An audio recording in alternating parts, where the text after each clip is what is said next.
मित्रांनो, तुमचं पुन्हा एकदा GB स्टोरी टेलर या यूट्यूब चॅनलवर स्वागत आहे।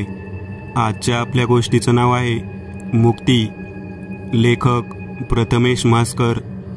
पण गोष्ट सुरू करण्याआधी जर कोणी या चॅनलवर पहिल्यांदाच आलेले असाल तर त्यांनी या चॅनलला सबस्क्राईब करायला विसरू नका। चला तर मग अजिबात वेळ न घालवता गोष्टीला सुरुवात करूया।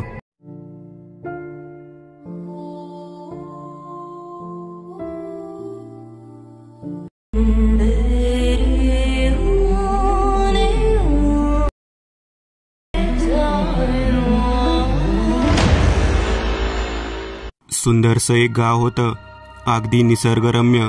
सुंदर डोंगर, भरपूर फळझाडांची शेती आणि पाणी, असं सर्व संपूर्ण गाव होतं। गावात सतत वाहणारी नदी, सुंदर कमळांनी भरलेला तलाव होता। गावात 12 बोलतेदारांच्या वाड्या होत्या। सर्वजण आनंदात होते। त्याच गावात एक सदन शेतकरी कुटुंब होते। अण्णा असे त्यांना लोक म्हणत। त्यांचा जुना मोठा वाडा होता। त्या वाड्यात विहीर होती। सुंदर मोठे अंगण होते। घराच्या मागील बाजूस फार जुनी अशी मोठी झाडे होती। त्यात वड, पिंपळ व चिंच, आंबा, जांभूळ अशी फळे देणारी झाडे होती। सर्व वातावरण छान होते। घरातील सर्वजण सुद्धा आनंदित होते। परंतु परिसरातील ती मोठी झाडे जरा भीतीदायक वाटत असत। त्यातच त्या वड, पिंपळ आणि चिंच या झाडांची एक नैसर्गिक कमानच बनली होती। संध्याकाळच्या वेळेस नवीन माणसाला तेथे थोडी भीती वाटत असे। त्या वाड्यात बऱ्याच पिढ्या नांदल्या होत्या। घरात संपन्नता होती, पण आत कुठेतरी मनाला विचित्र वाटत असे। मनात थोडी उदासीनता वाटत असे, पण वाड्याबाहेर हे सर्व जाणवत नसे। परंतु काही दिवसांपासून अण्णांच्या मोठ्या मुलाला रवीला एक विचित्र अनुभव येत होता। त्याचा व्यापार असल्यामुळे त्याला बऱ्याचदा घरी यायला उशीर होत असे। एक दिवस त्याला घरी यायला उशीर झाला होता। रात्रीचे साधारण 12 वाजून गेले होते। रात्रीची भयान शांतता होती। रातकिड्यांची किरकिर ऐकू येत होती। बाहेर कुत्री भुंकत होती। तो वाड्यात शिरला। वाड्यात शिरल्याबरोबर त्याला विहिरीजवळ आपल्याला कुणीतरी मदतीसाठी बोलावत आहे असे जाणवू लागले। तो विहिरीच्या दिशेने चालू लागला। विहिरीच्या दिशेने जात असताना त्याला विहिरीच्या काठावर एक काळी आकृती दिसली व तिच्या बाजूला तशीच एक आकृती दिसली। रवी खूप घाबरला व घाईने आत जाण्याचा प्रयत्न करू लागला। तोच त्याला आवाज आला व तो अंगणातच थबकला। हळूहळू त्या आकृत्या त्याच्या जवळ आल्या। थोड्या जवळ आल्यावर त्याला जाणवले की एक स्त्री व तिचा हात धरून असलेली एक छोटी मुलगी होती। तो घाबरला व मागे न बघता घरात शिरला। त्या रात्री त्याला खूप ताप भरला। दुसऱ्या दिवशी त्याने हा सर्व प्रकार घरातल्या सर्वांना सांगितला, पण कोणीही त्याच्यावर विश्वास ठेवला नाही। काही दिवसांनी पुन्हा तोच प्रकार रवी सोबत घडला। यावेळेस मात्र त्याला त्या आकृत्या ठळकपणे दिसत होत्या। त्या दोघींच्या चेहऱ्यावर मोठे डाग होते। त्यांचे कपडे फाटके होते व शरीरातून दुर्गंध येत होता। शरीराचे लचके तोडलेले दिसत होते। हे सर्व पाहून रवी तिथे चक्कर येऊन पडला। दुसऱ्या दिवशी सकाळी जेव्हा त्याची आई अंगण झाडायला आली तेव्हा तिने रवीला पडलेले पाहिले। ती रवीला घरात घेऊन गेली। शुद्धीवर आल्यावर रवीने घडलेला सर्व प्रकार घरच्यांना सांगितला, परंतु यावेळेसही कोणीही त्याच्यावर विश्वास ठेवला नाही। काही दिवसांनी रवीच्या धाकट्या भावाचे म्हणजे आनंदचे लग्न ठरले। तो नोकरीनिमित्त शहरात होता। वाड्याचे वातावरण आनंदी होते। घरात खूप दिवसांनी मंगल कार्य घडणार होते। ठरल्याप्रमाणे आनंदाचे लग्न पार पडले। नवी नवरी राधा घरात आली। दिसायला सुंदर, गोरीपान, नागडोळी सुंदर अशी ती होती। हळूहळू त्या घरात ती रमत गेली। एक दिवस ती अंगणात बसली असता तिला एका लहान मुलीच्या रडण्याचा आवाज आला। ती हळूहळू त्या दिशेने गेली। चालत चालत ती वड आणि पिंपळ यांच्या कमानीखाली उभी राहिली। तेवढ्यात जी स्त्री रवीला दिसली होती ती स्त्री राधाला सुद्धा दिसली। अगदी तशीच। ती घाबरली। धावत धावत वाड्यात शिरली। काही दिवस निघून गेले। पुन्हा तोच प्रकार। आता तरी ही गोष्ट रोजचीच झाली होती। ती स्त्री आणि मुलगी तिला कधी वाड्यात, कधी विहिरीवर, तर कधी परसात दिसत असे.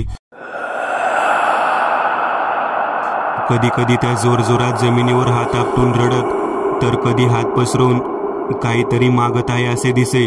लग्न झाल्यानंतर 4च दिवसात आनंदच्या वडिलांचे निधन झाले. संपूर्ण घरावर शोककळा पसरली. रवीलाही व्यवसायात खूप तोटा झाला. त्याची आई आजारी पडली, अंथरुणाला खिळून बसली. राधाच्या चेण्यामुळे हे सर्व झालं अशी गावात चर्चा होत होती. 2 महिने निघून गेले. आनंद आणि राधा शहरात निघून गेले. दोघांचा संसार सुरू झाला. सगळं सुरळीत सुरू होतं. परंतु राधाला शहरात सुद्धा ती मुलगी आणि ती बाई दिसू लागल्या. आता मात्र राधाला या सगळ्याचा वीट आला होता. तिने यातून मुक्त होण्याचा निर्णय घेतला. काही दिवसांनी राधा आणि आनंद पुन्हा गावात आले. राधाने ती बाई आणि ती मुलगी कोण आहे याचा सोक्षमोक्ष लावण्याचे ठरवले. ठरल्याप्रमाणे तिने गावातल्या लोकांना याबद्दल विचारले, परंतु कोणालाही काहीही माहीत नव्हते. परंतु रवीने हे सर्व माझ्याही बाबतीत घडत असल्याचे राधाला सांगितले. नंतर त्या दोघांनी काही जुन्या जाणत्या माणसांकडे चौकशी केली. तेव्हा एका वृद्ध व्यक्तीने या सर्व घटनांवर उपाय म्हणून त्यांना त्रिपिंडी श्राद्ध करण्यास सांगितले. एक दिवस ठरवला आणि त्यांनी तयारी सुरू केली. श्राद्धाचा दिवस उजाडला. सर्व काही व्यवस्थित पद्धतशीर सुरू होते. वेळ जात होता. मंत्रोच्चार सुरू होते. थोडा वेळ शिल्लक होता तेव्हा पंडितांनी त्या घरातील सर्व सदस्यांना पिंडीला नमस्कार करण्यासाठी बोलावले. परंतु राधा जेव्हा नमस्कार करण्यासाठी पुढे आली तेव्हा अचानक चक्कर येऊन पडली. सर्वजण घाबरले. राधाला शुद्धीवर आणण्यासाठी सर्वांची धावपळ उडाली. थोड्या वेळानंतर राधा शुद्धीवर आली. तिच्यात बदल जाणवत होता. नजरेत आग होती. डोळे लाल झाले होते व ती उपस्थित सर्वांकडे नजर रोखून बघत होती. आनंद पुढे आला तेव्हा राधाने त्याला पुढे येण्यास मज्जाव केला. राधा जोरजोरात रडू लागली. तिच्या रडण्याचा आवाज काळजात चर्र करून जात होता. आसमंतात गुंजत होता. घरातल्यांनी तिला शांत केले. तिला रडण्याचे कारण विचारताच ती बोलू लागली, परंतु हा आवाज तिचा नव्हताच. कोण्या वेगळ्या बाईचा तो आवाज होता. ती सांगू लागली, बराच काळ लोटला. मी याच घरची सून सरस्वती. गेली अनेक वर्ष मी आणि माझी मुलगी या वाड्यात फिरतोय. आतृप्त होऊन मुक्ती न मिळाल्यामुळे आम्ही अशाच भटकतो आहे आणि अनेक वर्ष या त्रिशंकूप्रमाणे वावरतोय. बऱ्याच यातना भोगल्या. मृत्यूपूर्वी आणि मृत्यूनंतरही आम्हाला मुक्त करा. आमच्या यातना संपवा. हे सांगून ती पुन्हा जोरजोरात रडू लागली. घरातल्यांनी तिला शांत करण्याचा प्रयत्न केला आणि पुढे काय झाले हे विचारले. पुढे ती सांगू लागली, लग्न करून मी या घरात आले. सुखी संसाराची स्वप्न घेऊन आपला छान संसार सुरू होईल. आनंदाने आपले पुढचे जीवन जाईल असे मला वाटले. परंतु नियतीला बहुतेक ते मान्य नव्हते. लग्न झालं आणि वनवास सुरू झाला. घर श्रीमंत, तालेवार, पण मी गरीब घरातील मुलगी. आई वडील नव्हते. मामाकडे मी लहानाची मोठी झाले. परंतु तिकडे सुद्धा मामीचा जाच होताच. लग्न झाल्यानंतर हे सर्व दुःख आपल्या आयुष्यातून जाईल असे मला वाटले. मामाने लग्न लावून दिले. नवरा व्यसनी आणि संशयी. मारझोड, शिव्याशाप तर रोजचे झाले. सासू सासरे आणि नणंद यांना त्या कारणाने त्रास देतच होते. कधी कधी तर जेवायला सुद्धा देत नसत. परंतु याही परिस्थितीत मी दिवस काढत होते. सासू सासरे तर हुंडा किंवा सोने नाही दिले. मुलीची नुसतीच पाठवणी केली म्हणून सतत टोचत असत. परंतु अशातच एक चांगली गोष्ट घडली. मला एक गोंडस मुलगी झाली. मी तिचं गंगा असं सुंदर नाव ठेवलं. लहान मूल घरात आले की सर्व त्रास संपेल असे मला मनोमन जाणवू लागले. पण घडत मात्र भलतेच होते. घरात मुलगी झाली म्हणून गंगा त्यांना नकोशी वाटू लागली. आता माझ्याबरोबर तिचाही छळ सुरू झाला. मला हे सर्व पाहावत नव्हते. खायला अन्न नाही, अंगावर धड कपडे नाहीत. उष्टे, खरकटे, शिळं असे जे काही मिळेल ते खाऊन आम्ही दिवस ढकलत होतो. राधा हे सर्व सांगत होती. हे ऐकून तिच्या घरच्यांच्या डोळ्यात पाणी आले. दिवसभर काम, धुनी भांडी, जनावरांचे करणं असे सर्व करून थकून जे मिळेल ते खाऊन कोपऱ्यात पडत होतो. घरात मात्र कुणालाही दया येत नसे. आम्ही आता त्यांना भर होऊ लागलो. घरात काहीतरी शुभकार्य घडण्याचे ठरत होते. बहुतेक माझ्या घरचे माझ्या नवऱ्याचे दुसरे लग्न लावण्याचे ठरवत होते. परंतु पहिली पत्नी असताना दुसरे लग्न का लावून देतील असा विचार माझ्या मनात आला. मी काही गंभीरपणे घेतले नाही. एक दिवस संध्याकाळी सासूने मला कपड्याचं बोचकं देऊन ते सर्व कपडे आताच्या आता नदीवर जाऊन धुवून आण असे सांगितले. मी त्यांना उद्या सकाळी जाईन, आता संध्याकाळी नको असे सांगितले. परंतु तिने माझे ऐकले नाही. मला जबरदस्तीने नदीवर पाठवले व जाताना मुलीलाही नेण्यास सांगितले. आम्ही नदीवर गेलो. संध्याकाळ झाली होती. नदीच्या दुसऱ्या काठावर स्मशान होते. त्यात प्रेत जळत होते. कपडे धुत धुत कधी अंधार पडला मला कळलेच नाही. नीरव शांतता होती. कुठून तरी कोल्ह्याचे ओरडणे ऐकू येत होते. मध्येच कुत्री भुंकत होती. खूप भीती वाटत होती. परंतु सर्व कपडे धुतल्याशिवाय घरी जाणं शक्य नव्हतं. अंधार पडल्यामुळे माझी मुलगी मला चिकटूनच बसली होती. तिला सुद्धा भीती वाटत होती. नदीचा प्रवाह वेगाने वाहत होता. मी तिला जवळ घेऊन धीर देत होते आणि अचानक मागून एक जोरदार धक्का बसला. मी आणि माझी मुलगी नदीत पडलो. प्रवाहात वाहू लागलो. त्यातच आमच्या दोघींचा अंत झाला. आमचे प्रेत वाहत जात होते. मध्येच नदीतल्या माशांनी आमचे लचके तोडले. आमचा शोध घेण्याचा कुणी प्रयत्नही केला नाही. आमच्यावर योग्य ते अंत्यसंस्कार झाले नाहीत. आम्ही अशाच भटकतो आहे. मुक्ती मागत आहोत आणि तुम्हाला याचीच आठवण करून देत होतो. परंतु आता तुम्ही आमचे विधिवत संस्कार केलेत. आता आम्ही मुक्त झालो आहोत. आता तुम्ही सुखाने जगा. आम्ही तुमच्या आड येणार नाही. आनंदात जगा असा आशीर्वाद देऊन ती राधाच्या अंगातून निघून गेली. सर्वांनी हात जोडून नमस्कार केला. सर्वांच्या डोळ्यात पाणी होते. नंतर पुन्हा कधीच ती स्त्री आणि ती मुलगी कोणालाही दिसली नाही. वाड्यातले सर्वजण सुद्धा आनंदाने राहू लागले. स्मशानातील चिंच. थंडीचे दिवस होते. वातावरणात गारवा होता.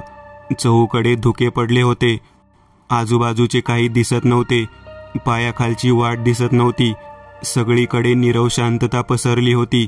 नंदा एका शाळेत जाणारी मुलगी, साधारण 12-13 वर्षांची मुलगी, खेड्यात राहणारी, अल्लड, मैत्रिणीत रमणारी, मैत्रिणीसोबत रानावनात जांभळे, करवंदे, आंबे गोळा करत फिरणं हा तिचा आवडता विषय. एक दिवस अशीच नंदा आणि तिच्या मैत्रिणीमध्ये पैज लागली.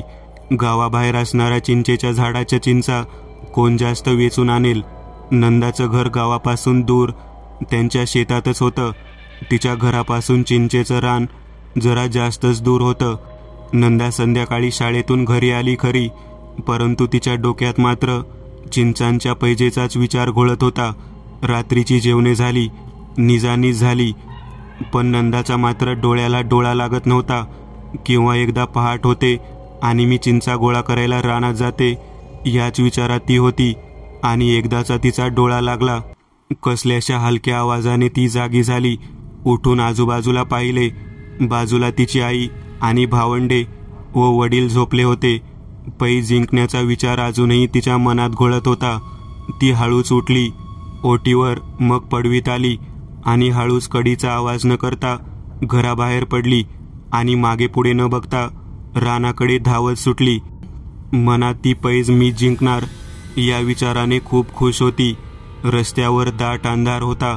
हळूहळू कुत्र्याचे ओरडणे तीव्र होत गेले.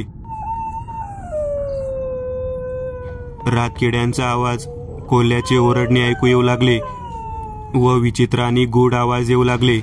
ती मनातून घाबरली होती, तरी पण तिला पैज जिंकायचीच होती. तशीच धावत ती जंगलाच्या दिशेने निघाली आणि चिंचेच्या झाडाजवळ पोहोचली. पायाखाली काही दिसतच नव्हते. नंदाच्या पायाखाली पडलेल्या चिंचा होत्या. तिने पिशवीत चिंचा गोळा करायला सुरुवात केली. एकेका झाडाखालून चिंचा गोळा करत ती पुढे पुढे जात होती. एका चिंचेच्या झाडाजवळ तिला उजेड दिसला आणि पायाखालच्या चिंचा स्पष्ट दिसू लागल्या. नंदा आनंदाने चिंचा गोळा करू लागली. तसतसा तिच्या पाठीवर हळूहळू चिंचा पडू लागल्या. ती आनंदाने चिंचा गोळा करू लागली. आता मात्र पाठीवर चिंचा पडण्याचा वेग वाढला होता आणि चिंचा पाठीवर जोरजोरात पडत असल्याने पाठ दुखायला लागली. जसा काही कोणी नेम धरून मुद्दाम पाठीवर मारत आहेत. आता चिंचांचे आकडे पाठीवर दनादन पडू लागले. नंदा मनातून घाबरली आणि उभी राहून इकडे तिकडे पाहू लागली. तिला बाजूलाच आग धगधगत असलेली दिसली, जशी काही चिताच पेटत होती आणि असं म्हणतात एक दुर्गंध भरून राहिला होता. असंच इकडे तिकडे पाहताना तिची नजर एका झाडाखाली उभ्या असणाऱ्या एका माणसावर पडली. त्या व्यक्तीने डोक्यापासून पायापर्यंत घोंगडी पांघरलेली होती. त्या अंधारात त्याचे डोळे निखाऱ्यासारखे चमकत होते. त्याने नंदाच्या दिशेने आपली दोन्ही लांबलचक हात पसरले. त्यात असणाऱ्या चिंचा नंदाच्या पुढे केल्या आणि विचित्र आवाजात गडगडाटी हसू लागला. हे पाहून नंदाची बोबडी वळली. ती तिथून पळू लागली आणि मागून जोरजोरात चिंचा फेकल्या जात होत्या. नंदा धावतच तिच्या घराकडे निघाली. एव्हाना तिच्या वडिलांना जाग आली होती आणि नंदा घरात नसल्याचे लक्षात आले. घाबरून ते नंदाचा शोध घेण्यासाठी घरातून बाहेर पडले आणि धावत येऊन नंदा त्यांना आदळली. त्यावेळी रात्रीचे 2 वाजले होते. नंदाच्या मनात अजूनही त्याच माणसाचा विचार येत होता. तो माणूस, त्याचे हात, त्याचे डोळे. रहस्यमयी झरा. गोष्ट तशी छोटी आहे, आमच्याच घरातील एकाची. आता जेव्हा घरातील नातेवाईक एकत्र जमतात त्यावेळी ह्या आठवणींना उजाळा दिला जातो. मामे भावंड, मावस भावंड, मामा, मावशी, आई, आजी, आजोबा ह्या प्रत्येकाच्या बाबतीत घडलेल्या सर्व कडू गोड आठवणी सांगितल्या जातात. तर तेव्हा आम्ही खूप लहान होतो. दिवस उन्हाळ्याचे होते. आमचे सर्व कुटुंबीय आणि आम्ही मामाच्या गावी जमलो होतो. माझा आजोळ कोकणात असल्यामुळे मला खूप आवडत असे. गाव खूप सुंदर होतं. घर तसं डोंगराच्या पायथ्याशी, गावापासून थोडं लांबच होतं. आजूबाजूला घरं नव्हती. होती ती फक्त निसर्गरम्य वनराई. घराभोवती आंबा फणसाची झाडं आणि रातांब्याची झाडं. मे महिन्याचे दिवस असल्यामुळे आंबे, गरे, काजू, करवंद, जांभळं असा रानमेवा मिळत असे. दिवसभर घरात दंगा करून आम्ही मुलं संध्याकाळी डोंगरावर बोरं, करवंद, जांभळं खायला निघत असत. कधी कधी मोठी माणसं सुद्धा आमच्या बरोबर येत. तर असेच आम्ही सर्वजण डोंगरावर रानमेवा खाण्यासाठी निघालो होतो. आम्ही सर्वजण, आई, मावशी, मामी आणि मावशीचा छोटा मुलगा तेजस, आम्ही लाडाने त्याला तेजू म्हणत, असे आम्ही सर्वजण डोंगरावर निघालो. निघताना, दिवस मावळायच्या आत घराकडे परत या. तो जंगली भाग आहे. हातात लहान मुलं आहे, त्यामुळे लवकर या, असे आजोबांनी आम्हाला व विशेषतः मावशीला निक्षून सांगितले होते. थोडं अंतर चालून गेलो. डोंगर थोडा पुढे होता. मावशीसोबत तेजस असल्यामुळे आई, मामी आणि मावशी डोंगराच्या पायथ्याशी बसल्या. आम्ही सर्वजण पुढे डोंगरावर गेलो. समोर करवंदाची जाळी दिसली. आम्ही सर्वांनी करवंद वाटून खाल्ली. पुढे गेल्यावर जांभळाचे झाड लागले. सर्वांनी मनसोक्त जांभळं खाल्ली. असे करत करत आम्ही आंबा, फणस यांचा सुद्धा फडशा पाडला. इकडे मामी, आई व मावशी पायथ्याशी असलेल्या झऱ्याकाठी गप्पा मारत बसल्या. तो झरा डोंगरावरून खाली वाहत येत असे. आजपर्यंत त्याचा उगम कोणाला समजला नव्हता. उंचावरून वाहत आल्यामुळे झुळझुळ आवाज करत तो पुढे जाई. पुढे त्याची धार मोठी होत जाऊन त्याचा डोंगराच्या पायथ्याशी छोटा डोह बनला होता. झऱ्याला पाणी बऱ्यापैकी होते. त्या झऱ्यावर अनेक प्राणी पाणी पिण्यासाठी येत असत. छोट्या तेजसला मावशीने पाण्यात खेळायला सोडले. पाण्यात भिजणे आणि खेळणे हा तर लहान मुलांच्या आवडीचा खेळ. तो त्यात मनसोक्त खेळत होता. दिवस मावळू लागला. आमची वानरसेना डोंगर उतरून घराकडे निघूनही गेली. पण आई, मावशी आणि मामी यांच्या गप्पा फारच रंगात आल्या होत्या. दिवस मावळायला लागला हे त्यांच्या लक्षातच आले नाही. तेजस झऱ्यातील पाण्यात खेळत होता. खेळून खेळून दमल्यामुळे तो पाण्यात पाय सोडून बसला. बघता बघता दिवस मावळला. आई, मामी, मावशी गप्पामध्ये रंगल्या होत्या आणि अचानक तेजसच्या जोरजोरात रडण्याने त्या भानावर आल्या व धावतच तेजस जवळ गेल्या. तेजस का रडतोय हे त्यांना कळतच नव्हते. काही चावलं तर नसेल ना, लागलं तर नसेल ना, म्हणून बघण्यासाठी त्यांनी तेजसला पाण्यातून उचलले, परंतु आज सोडलेले तेजसचे पाय खालून कोणीतरी जोरजोरात ओढत होते. कोणी दिसत नव्हते, पण पाय मात्र नक्की ओढत होते. कोणालाच काही समजेना. आईने त्याला वर उचलून पाहिले तर तो आणखीनच आत जाऊ लागला. मावशी आणि मामीने सुद्धा ओढून पाहिले, पण जोरातच कोणीतरी खालून त्याला ओढत आहे असे जाणवले. त्या खूप घाबरल्या.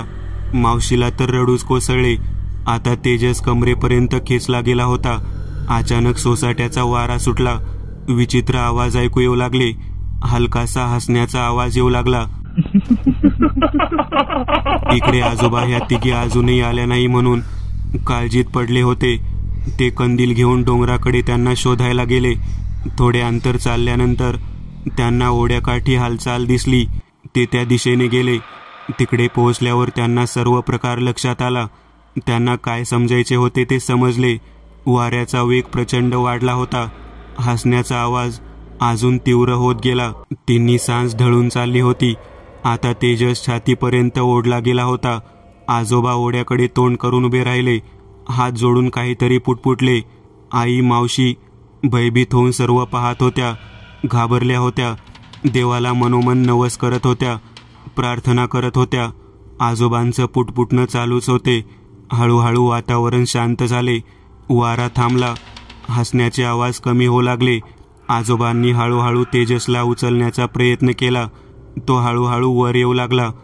तेजस बेशुद्ध झाला होता व तापाने फणफणला होता. त्याला उचलून सर्वजण घरी घेऊन आले. आजोबांनी ताबडतोब एक नारळ तेजसवरून ओवाळून काढला व त्या झऱ्यावर नेऊन ठेवला. ती रात्र गेली. दुसऱ्या दिवशी तेजसचा ताप उतरला. हळूहळू तो शुद्धीवर आला. काल झालेला सर्व प्रकार आम्हाला कळला होता. आम्ही खूप घाबरलो. सकाळी जेव्हा आम्ही ही गोष्ट आजीला विचारली तेव्हा आजीने सांगितले की ती जागा एका शेतकरी कुटुंबाची होती. त्यांना खूप वर्षांनी एक मुलगा झाला होता. त्यावर त्यांचे जीवापाड प्रेम होते. पावसाळ्याच्या दिवसात ते कुटुंब शेतात लावणीसाठी गेले होते. सोबत त्यांच्या मुलाला सुद्धा नेले होते. तो मुलगा झऱ्याकाठी खेळत होता व त्याचे आई वडील लावणीच्या कामात व्यस्त होते. खेळता खेळता तो त्या डोहात पडला आणि त्याचा मृत्यू झाला. मुलाच्या मृत्यूमुळे त्याच्या आई वडिलांना धक्का बसला व त्या धक्क्याने त्याचे आई वडील मरण पावले व तेव्हापासून हा खेळ सुरू झाला. हे सर्व ऐकून आम्ही अजूनच घाबरलो व परत त्या झऱ्यावर कधीच गेलो नाही. मित्रांनो, आज पुरतं एवढंच. तुम्हाला जर काही गोष्ट आवडली असेल तर नक्की लाईक करा. तुमच्यापैकी बरेचसे जण व्हिडिओ लाईक न करताच पळून जातात, पण हा जर व्हिडिओ तुम्ही लाईक केला तर मला जरा बरं वाटेल आणि असेच भारी भारी व्हिडिओ बनवायची माझ्यात एनर्जी येईल. त्यामुळे नक्की लाईक करा. आणि अजूनही कोणी या चॅनलला सबस्क्राईब केलेलं नसाल तर लगेच सबस्क्राईब करून टाका. आणि बाजूची घंटी ती मात्र दाबायला विसरू नका. देवाची घंटी आहे ती. चला तर मग पुन्हा भेटूया अशीच एक आगळी वेगळी गोष्ट घेऊन पुढच्या